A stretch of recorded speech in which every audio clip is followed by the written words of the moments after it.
Overpopulation ang hamong kinakaharap ng mga estudyante sa Nagpayong Elementary School sa Pasig City. Para sa detalye magbabalita live, Mon Gualvez. Mon, ano ang naging solusyon sa problema dyan?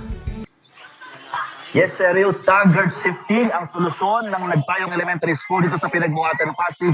Dahil nga sa dami ng mga enrollees, umabot kasi ng halos 12,000 estudyante ang naka-enroll dito. Kaya naman tumatayang ito, or ituturing itong pinakamalaking public elementary school sa buong bansa. Meron pa rin naman daw pang umaga at pang hapon na shifting, pero hindi nila pinagsasabay-sabay ang pasok. May mga klase na nag-uumpisa na ng alas 6 ng umaga, meron di papasok pa lang na alas 6:30 at meron naman ng alas 7 ng umaga. Sa panghapon naman, may pumapasok ng alas 12 ng tanghali, alas 12:15 at alauna ng hapon. Bukod kasi sa problema sa silid-aralan, malaking hamon din sa paaralan kapag oras na nung transition o pagpapalit ng shift dahil masikip lamang yung daanan ng mga estudyante kaya siksika ng nagiging eksena. Sa flag raising ceremony nga kanina, shifting din ang sistema.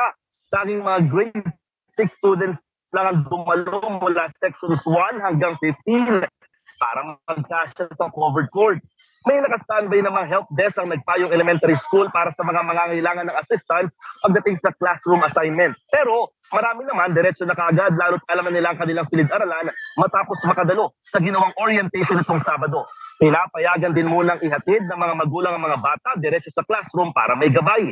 Kahit kasi kindergarten at grade 1 classrooms, nagsisimula na yan sa second floor.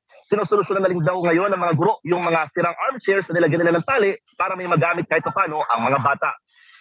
At Cheryl, kahit overpopulated na, tumatanggap pa rin itong Nagpayong Elementary School ng mga enrollees sakaling may mga hahabol pa, lalo para sa mga tinatawag na balik-aral o yung mga tumigil sa pag-aaral at ngayon lamang ulit mag-back to school, no? At ang pinaprioritize lamang muna nila dito ay tawang mga taga-Pasig muna.